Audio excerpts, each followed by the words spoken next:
Previously, in The Old Enemy. I hate wet farts. My name's Turner Wilkes. Nice to meet you, Bill. Welcome to St Mary's Sanctuary. I'm going to make everything wonderful for you. I won't be long. But you're a trained repairman, aren't you? Why would you have to go and check something? My name's Bangy Harrison. Where am I? It's great to see you, Bangy. There's only me and you here so far, but Bill's already working his magic, so there's bound to be thousands of us in a few minutes. I've been with the other St Mary's supporters all along. Are you sure it's a St Mary's Heaven you've been in? You're making it sound like a wet farts heaven. It's all because of what happened in 1898. St Mary's and West Herts amalgamated. What? No. We're just one club now. Watford Football Club. Go on, Bennett. You're just not getting it, are you? The toffs were bound to be pulling the wool over your eyes by calling it an amalgamation, but all along they'll have been making sure they got their way. That's why you'll never see me in your heaven. At least think about joining in with everyone else. It'll be good for you. Get out, you double-crosser, and don't come back! Hornet Heaven. The Old Enemy. Written by Ollie Wicken, read by Colin Mace.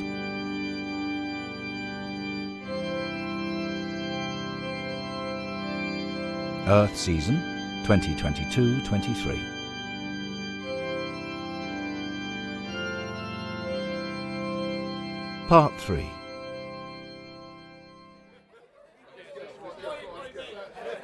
Bill Mainwood is back in Hornet Heaven.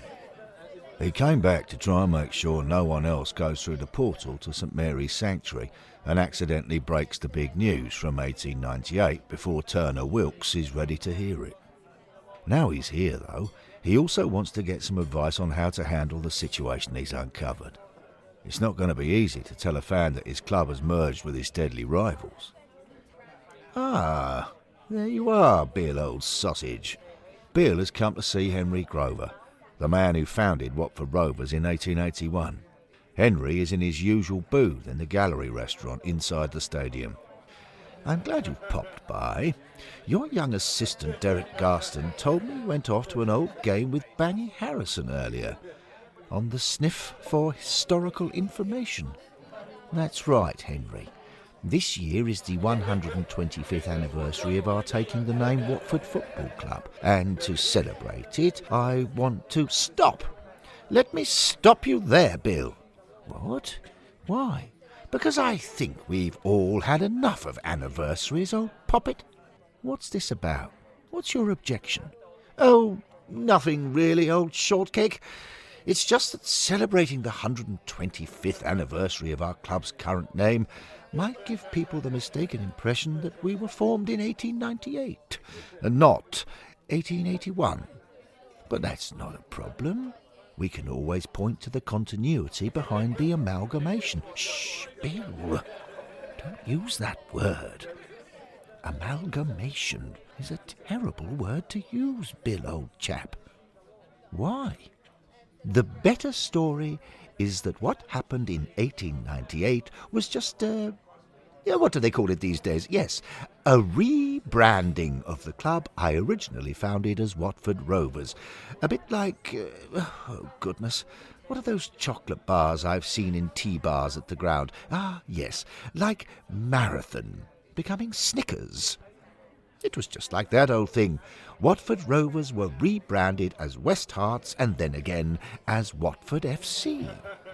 But you can't ignore the historical fact that we merged with St Mary's, Henry. Mergers, muddy waters, Bill. What? How do you mean? People will start thinking to themselves, "Ooh, I wonder who founded St Mary's.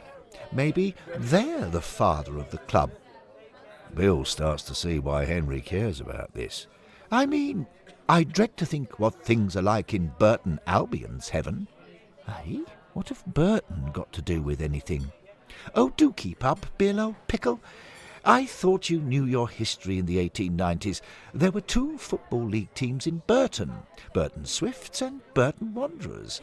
They merged to become Burton United, who later merged with Burton All Saints, who later became Burton Town, who later merged into Burton Albion. I mean, pick the bones out of that if you want to decide who gets to be called the father of the club. The important lesson to learn, Bill, old thing, is that we can't let confusion reign in Hornet Heaven. We need nice, clean lines. Lines that lead back to you, you're saying? Well, it so happens that they do, old thing, yes. Back through West Herts to Watford Rovers to Henry William Grover. Bill nods thoughtfully, trying to calculate the true scale of Henry's egocentricity. Then he says, I see. Well, while I was at an old Watford St Mary's game earlier, Henry, on the sniff, I made a discovery that's going to make things rather difficult if you really want to suppress the truth of the amalgamation. Goodness, I do hope not, old kitten. What did you find out? Bill tells Henry how he accidentally went through a portal to a St Mary's afterlife that didn't merge with the Watford Rovers and West Herts afterlife in 1898. Good Lord! And how he found there was one poor lonely St Mary's fan in that heaven, Turner Wilkes.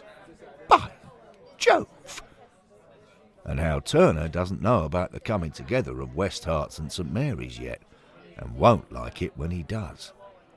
Well, beat me with a banana and call me a fruit salad. So, what are you going to do? Well, I need to find a way of breaking the news in a way that won't break him. Ah, well, I know just the man for that, old sport. Oh, good. Who? Henry names Benjamin Apps, who, as the honorary secretary of West Herts in 1898, masterminded the coming together of West Herts and St Mary's.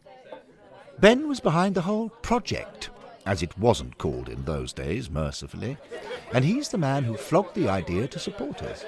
He's a master of the dark arts of communications, is old Ben. Let's go and find him. Bill and Henry find Benjamin Apps in the Troy Deeney atrium, by the yellow leather sofas. I say, Bill, Henry. Ben stands up and straightens his tie and smooths his waxed moustache. Greetings, my dear, dear fellows. In the final years of the 19th century, Ben Apps was a visionary and a master strategist. He could see that a town the size of Watford couldn't support 2 professional clubs, and his answer was to reduce the number to 1, rename it Watford Football Club, and bring the Watford football community together behind the new identity. He knew what he was doing. To what do I owe the very great pleasure of this delegation, gentlemen? Bill explains to Ben that he's interested in one very specific aspect of what happened in 1898. He wants to know how it was presented to the fans. He says, I just can't imagine football fans today accepting an amalgamation. Ben smirks as he recalls what he did. Oh, it was a breeze, Bill, my dear fellow. There wasn't much we needed to say to West Herts fans because I arranged matters so that we carried on playing at the West Herts ground, and the vast majority of the team were West Herts players. What's more, we carried on with the West Herts fixture list in the Southern League. It was very much business as usual for West Herts fans. But what about St Mary's fans? Weren't they upset at losing their ground and the majority of their players? I foresaw that, my dear chap, of course. So I made sure we signed a couple of crowd favourites, like Jack Cawthor and Bobby Slaughter. And I honoured a couple of St Mary's legends like Bangy Harrison and Harry Culverhouse by giving them seats on the committee. Only junior seats, of course, but the baying mob doesn't consider detail like that.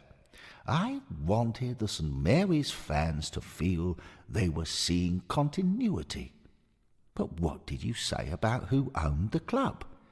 Ah, yes, that was something of a masterstroke, I don't mind admitting. In the newspapers, we used the word you just used, Bill. Amalgamation. We didn't want St Mary's supporters feeling put out because it was an absorption or takeover. Henry interrupts. Well, if you ask me, Benjamin, old thing, your priority should have been to leave the impression that the club I founded in 1881 was expanding its empire. The word should have been annexation. Absolute tummy-what, Henry. It's a good job you weren't in charge of communications. You'd have been an absolute shower of a spin doctor. A positive shower. We needed to control the narrative far more deftly than that. Really, Ben? Says Bill. You were trying to control the narrative? Not just trying, Bill. We did it rather well. We had the proprietor of the Watford Observer on our side, Charlie Peacock. Charlie had played in the original Watford Rovers kickabout with Henry in 1881 and was still very much involved in the club at West Harts. It was devilishly handy to have a West Harts man making sure St Mary's fans kept reading the word amalgamation in the media. And did using that word work? Like an absolute dream, Bill, my dear fellow. It suggested equal partners coming together. And were St Mary's equal partners? Anyway, Bill, moustache, things to do, schemes to scheme. But I've got more questions. It was lovely reminiscing about my finest hour. Toot-pip. Bill frowns as Benjamin Apps glides smoothly away. He says to Henry, Well, Henry, I'm afraid that's made me suspect that what Benjamin arranged in 1898 wasn't a case of equal partners coming together. Good, because that would strengthen my case as the undisputed father of the club, old thing. So, shall we just spread the word that it was an annexation, old sausage, and be done with it? Stop it, Henry. This isn't about you. It's about Turner Wilkes in St Mary's Sanctuary. I don't want him to be sold a lie. Football fans deserve to know the truth about their clubs. Goodness, Bill, there's a statement. Football fans deserve to know the truth about their clubs? And there was I thinking you approved of the way Gino Pozzo runs things at Watford, old girl. Please, Henry, we owe it to poor old Turner to treat this matter seriously. I want to get to the bottom of exactly what happened in 1898. I think I'll put Derek Garston on the case. The truth must out, Henry.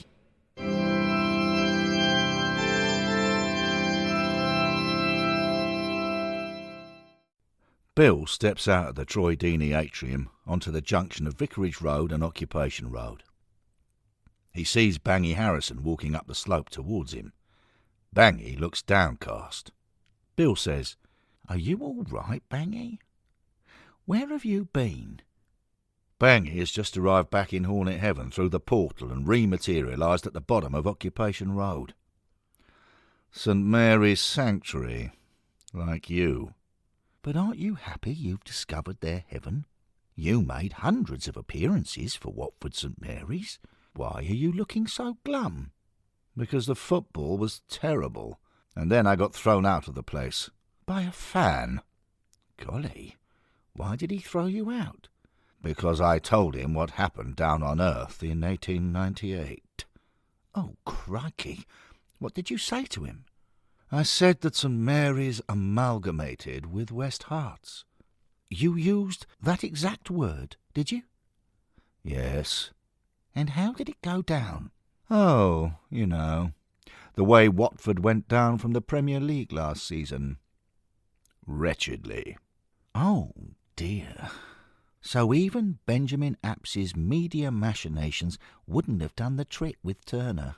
Now we need a plan to help the poor man cope with the news. It'll need to be better than Gino Pozzo's plan to cope with relegation. Bill wants time to think. If Turner didn't like the idea of an amalgamation, he's really not going to like the idea that it was actually a takeover, if that's what Derek finds out. I guess someone will need to go back and talk to him, though I'm not sure at this stage what we'd say. Do you think you could go again, Bangy? You were a Watford St Mary's legend. He must be a big fan of yours. Let me think. He called me a turncoat, A backstabber, and a snake. Golly, I saw a player portrait of you in an 1895 newspaper supplement, and I don't remember it saying that. Good job fanzines didn't exist in those days then, Bill, old boy. Well, we'd better try and think of someone else who could go. We'll definitely need someone he likes and respects. Don't rub it in, Bill. He seemed much keener on Jack Cother than on me. Bangy shuffles off into the atrium. When he's gone, Bill stands outside the Hornet's shop and comes up with a new plan. As well as getting Derek Garston to fact-find about the so-called amalgamation, he'll ask the boy to track down anyone who might have been close to Turner 125 years ago, in the hope that a friend or family member could go and talk to him. And, before that, he'll ask Jack Cother, a favourite of Turner's, to go and make peace in the short term, if he can.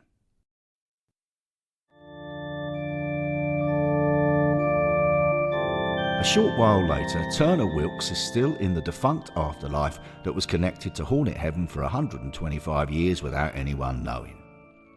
He's playing the organ again. He mutters to himself. We got into bed with wet farts. How can we have fallen for it? They claimed it was beneficial for the whole community, when all they wanted was what was best for wet farts. That's what people with money and power do when they want more money and power. It's disgusting. The rich got their hands on football as soon as it became a recognised sport and started destroying it. Hello? Turner? For God's sake, people these days are like horse-drawn buses. You wait for ages, then three turn up. I thought I'd come and say hello. It's Jack Cother. Turner's mood changes back instantly. Gordon Bennett? Jack Cother? In person? Turner makes his way to the main entrance of the church and sees his favourite player, his hero. Turner's overawed, even though Jack's 50 years older than when Turner last saw him. Jack Cother as I live and breathe. Well, I'm not exactly living, obviously. But this is amazing. I haven't seen you since the last Saints game I saw. Good to meet you, Turner. Against Wet Farts it was, at their place in 1898. The Toffs turned us over 2-0, but you gave it everything. You always did. Thanks. I've heard you're St Mary's #1 fan. One and only in this afterlife. Proud to be a saint, though, definitely. Can I come in? Of course. Let's go and sit down. Turner leads Jack into the nave of the church. They sit down next to each other in one of the wooden pews. Jack gets a conversation started. He's been in a football afterlife since 1946, so he's used to chatting to fans. But this time, he's discussed with Bill Mainwood exactly how to direct his discussion with Turner. He subtly introduces the theme of his argument straight away. So, tell me about yourself, Turner. You're a Watford man, right? Born and bred. Spent my whole life in the town. Loved the place. Me too. I never moved away. I'm told I'm buried in Watford, in Vicarage Road Cemetery, and apparently there's a pub named after me on the St Albans Road. The Cother Arms. Yeah, I'm proud of that. Blimey, you should be. I always thought of Watford as the town where I belong. We're the same then. Other players played for the county, Hertfordshire, but what I really wanted was to represent my town. I'd have loved to do that, if I'd been good enough. Only I couldn't, because there were two Watford teams, St Mary's and West Arts. Well, you chose the right team in St Mary's. That's true. I love the Saints. Cool. You don't know how much it warms my heart to hear that. Do you remember that 7-0 win over Claremont Athletic? Of course I do. You scored twice. Happy days. Jack feels the conversation's going well. He's laid the groundwork for his argument, and he seems to have got Turner's trust. Except... Jack notices Turner's face creasing. Turner says, if you love the Saints, how come you got involved with wet farts? With what? With the toffs, the knobs. Why didn't you tell them where they could stick their so-called amalgamation? Because I like the idea. The merger meant I could play for Watford Football Club, the team that represented the town. Jack watches Turner's face uncrease a little as he joins the dots of the argument. I see. Yes, I suppose things were a bit different for players. But what about the St Mary's supporters who loved the Saints and hated wet farts? What were we meant to do? St Mary's fans got behind a team that belonged to everyone in Watford. When a whole town can celebrate a victory, it brings people together, you see. Everyone got behind one team. That makes sense, I suppose, but I can't see how anyone could transfer their loyalty overnight. Supporters like me were passionate about the Saints and what the Saints stood for. Jack's got an answer ready for this. It's the next step in trying to persuade Turner to come to Hornet Heaven. Well, it helped that the first match everyone saw was special. Jack can tell straight away that he's got to Turner. Oh, God, don't say that. I spent 125 years wondering what happened in the next game. I could take you to watch it, if you like. No, I don't know. I'm busy. I'm waiting in for the repairman, if he actually is a repairman. But where's the arming going? No. How about you just tell me the score? Just the score. OK. You ready? Turner closes his eyes and nods. It was a home game, and the town's new team, the Watford Football Club, beat Wycombe Wanderers 15-0. What? Turner opens his eyes wide. Our town's team won 15-0 in our first competitive match. Can you imagine how that felt? 15-0? I was playing, so I can tell you, it felt amazing. Turner's face pinches with the look of a man who wants something he thinks he shouldn't. But it kind of felt amazing. Wet farts were involved. Come to the game. Just that first one. See how you feel. No obligation. No, I can't.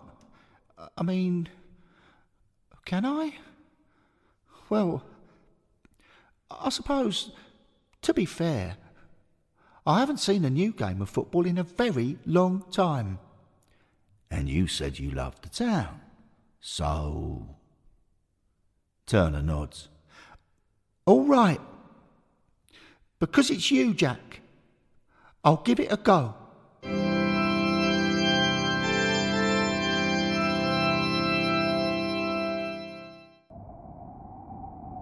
Turner and Jack materialise in Hornet Heaven in the half light at the bottom of Occupation Road on their way to the Wycombe game. Turner attempts to peer through the gloom. He says, "Well, this isn't much to write home about." They start to walk up the slope. As the light brightens, Turner feels his spirits lift.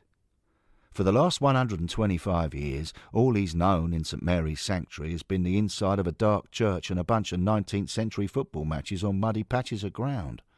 Now, he's walking in sunshine. He takes in his surroundings. The road has a smooth, hard surface of a kind he's never seen before, and the architecture looks weird. Above head height to his left, there's a yellow building with black bordered windows behind red metal balconies. What's this heaven called? Hornet Heaven. Watford Football Club are known as the Hornets because they play in yellow and black. They play here, at Vicarage Road. Is that where we are? Originally, it was a gravel pit. Then it was a recreation ground. I like the sound of that. If I can't have the bog and the sewer end, an old gravel pit will do nicely. Turner looks to his right and sees fences, gates and sheds. Those sorts of things existed down on Earth before he died in 1896, but the structure up ahead on his left is like nothing he's ever laid eyes on. There's a jet black wall stretching up the hill, with rectangular yellow canopies jutting out. He can't work out what it's made of. Did the world run out of bricks or something? It's meant to look classy, but it's all a bit la-di-da if you ask me. Sounds like the people in charge are still rich knobs then. A few steps later, Turner pauses. He looks up and sees a mural. A man in yellow and black football kit is sitting on a football, wearing huge sparkly spectacles. Who's that? Your greatest ever player? Jack laughs. They carry on walking along the pavement. Up ahead, Turner sees groups of people outside a bank of turnstiles. They're standing around happily, chatting and joking, as if they're all old friends. The sight stops Turner dead. He reaches out for the black wall to support himself. After 125 years of loneliness, he's overwhelmed by seeing so much humanity, so much company. Blimey. You okay? I think I need a moment. Take your time. There's so many of them, Jack. And I've probably forgotten how to make friends with people. You won't have done. Hey, maybe I'll see people I know. Probably. If they change to following Watford after the amalgamation, they'll have come here when they died. Everyone here has got the same thing in common. We all love the town's team. Turner watches a lady in a Victorian dress chatting with a man in a T-shirt with something about the 1984 FA Cup final on it. But I haven't got that in common, Jack. I only love St Mary's. He feels Jack place a sympathetic hand on his shoulder. So did a lot of people here. And I don't want to stop loving St Mary's. No, I don't belong here. I can't belong here. Ever. I won't fit in. Turner leans against the black wall with his hands on his knees. Jack says, OK, wait here while I get us a couple of programmes for the Wickham game. You're probably the only football fan in existence who hasn't heard this phrase before, but we're going to take it one game at a time. Bill Mainwood has been watching this. He's with Henry Grover in the atrium, looking out of one of the huge windows. What Bill wants more than anything is for Turner Wilkes to join the football-loving community that came together around a single club in the town of Watford in 1898. He wants Turner to share the ups and downs of following Watford Football Club, enjoying the friendship and support of thousands of people in Hornet Heaven. So Bill was delighted when he saw Jack Cother bringing Turner up Occupation Road to the Wickham game. But now he's just seen the St Mary's fan having a bit of a wobble. He hears Henry say, "Look, old Petal, Jack's coming." Bill watches Jack Cother come through the doors. Jack says, "Get your head down, Bill. He'll see you." What? Why would that be a problem? He thinks you're a repairman from somewhere called Heaven Headquarters, remember? If he finds out you were from Hornet Heaven all along, he'll see the whole thing as some kind of stitch-up by the old enemy. Henry laughs. You're not terribly good at subterfuge, are you, Bill, old muffin? What fun if this Turner fellow starts thinking you're an underhand, double-dealing twister. You'll need to hide from him for the rest of eternity. Bill realises Jack and Henry are right. He drops to the floor below window level, onto his hands and knees. Oh, yes. Very good, Bill. Pretending to be a table. Good move. Keep that up for infinity, and you'll be fine. Or are you reenacting that goal Leo Markham scored for us in the mud at Plymouth Argyle in the 1970s? Bill curses. He made a terrible mistake at his first meeting with Turner. It was meant as a benign charade to help usher the man towards a happy and sociable future. But now he's probably going to be responsible for Turner spending eternity in solitary confinement instead. He needs to carry on with his plan, though, he decides. From down by Jack Cotter's feet, he issues his instructions for the next stage. Right, Jack, don't worry about me. Get yourself to the Wickham match and make sure you focus Turner's attention on the former St Mary's players he knows. Jack nods and goes to the shelves to collect programmes for himself and Turner. When Jack's gone, Henry looks down at Bill, who's still on his hands and knees, bottom in the air. Dearie me, old flower. It looks like you're assuming the position Watford assumed in the Premier League for 11 home games in a row last season.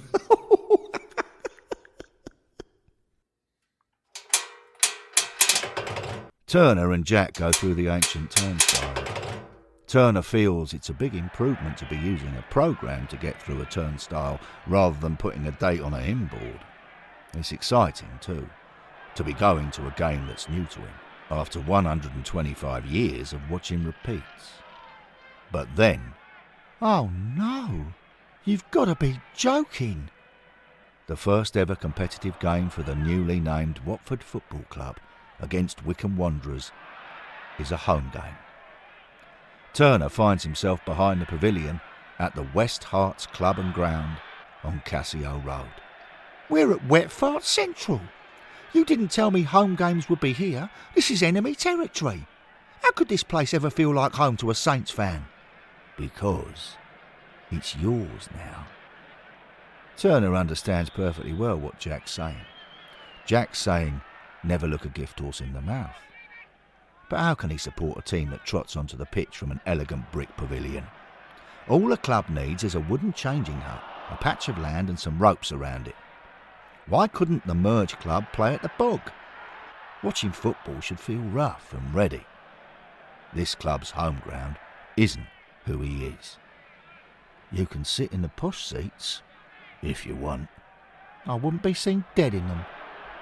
They go and stand behind the ropes on the opposite side of the pitch. When the match kicks off, Jack says, "Keep your eyes on the former St Mary's lads. Bobby Slaughter's on great scoring form today." Turner nods, but he's feeling short-changed because there are so few Saints regulars to keep an eye on. How could anyone pretend this is an amalgamation when the mix is 2 parts St Mary's to 9 parts wet fart? He casts his gaze around the ground. He can't possibly watch his football here. Where's the working-class passion of the crowd? Where's the scuffling and swearing? The toffs are all sitting politely with their mouths closed, presumably to stop the silver spoons from falling out. He can't transfer his allegiance to a club that represents the total opposite of everything he's always held dear. Suddenly there's a mild cheer from the crowd as Bobby Slaughter scores a goal. "There you are," Jack says. The former St Mary's man opens his account and the crowd loves it. Don't oversell it, Jack. I don't want to be persuaded to support a team. That's not how being a football supporter works. After the restart, Turner watches the 1898 version of Jack go crashing into a tackle. He has to admit it's great seeing his favourite player in a game he hasn't seen before, but he really doesn't like the shirt Jack's wearing. The colours of the new Watford Football Club are the amber and red stripes that West Herts wore, with an extra green stripe added. Why is there no trace of the blue and white St Mary's wore? The shirts sum up the whole situation at this first Watford game. Barely anything of Watford St Mary's has survived. Turner knows what the Toffs have done here, he tells himself. They've put it about that this was an amalgamation, when really they've wiped St Mary's from existence to get rid of the competition and scoop up all the gate money. He's not watching a football match. He's watching a robbery. He turns to Jack and says, "I've seen enough." Turner comes back through one of the ancient turnstiles onto Occupation Road. He stands on the tarmac of Occupation Road and tries to think clearly. The crime took place 125 years ago, so there's nothing he can do to change what happened, but at least he can avoid aiding and abetting it. It's a matter of principle. Football is supposed to be an honest contest of skill and endeavour between two teams on a sports field. So when rich owners use money and influence to make sure everything goes their way, it undermines the whole point of the sport. There's a moral imperative here. He should refuse to be a part of what's happened and go back to St Mary's Sanctuary. He should refuse to benefit from 19th century expansionist policies. If it means enduring a monotonous, friendless existence, that's what he's got to do. Except all the other football supporters in the town are obviously having a great time enjoying the legacy of what happened in 1898. They don't seem at all bothered.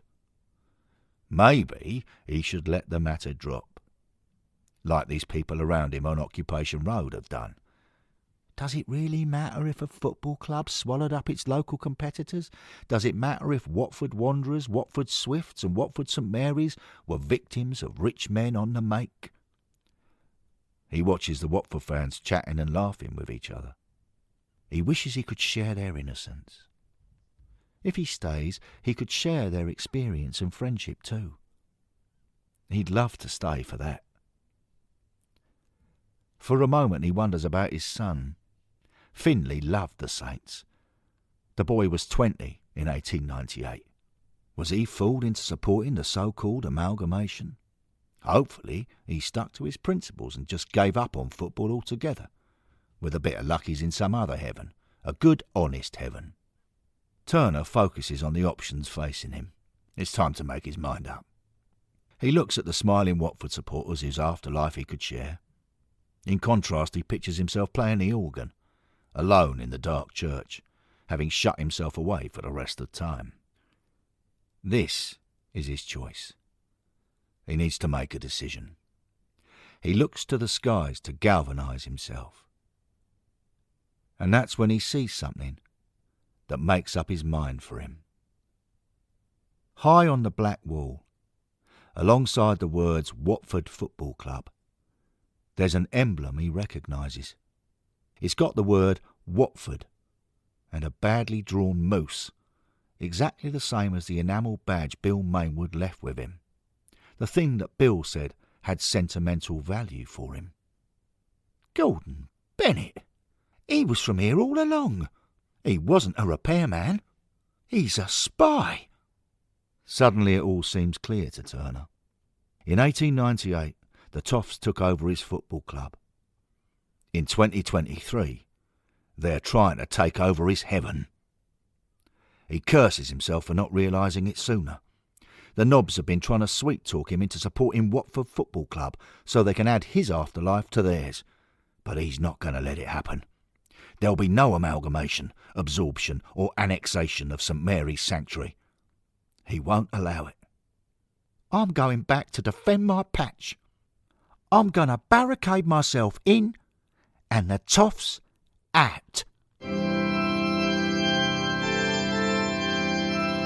End of part 3. The story will conclude in part 4 of The Old Enemy. Hornet Heaven is written and produced by Ollie Wickham. It's read by Colin Mace. If you're interested in historical facts about Watford Football Club's early days and about Watford St Mary's, please visit watfordgold.org.uk. Thank you for listening.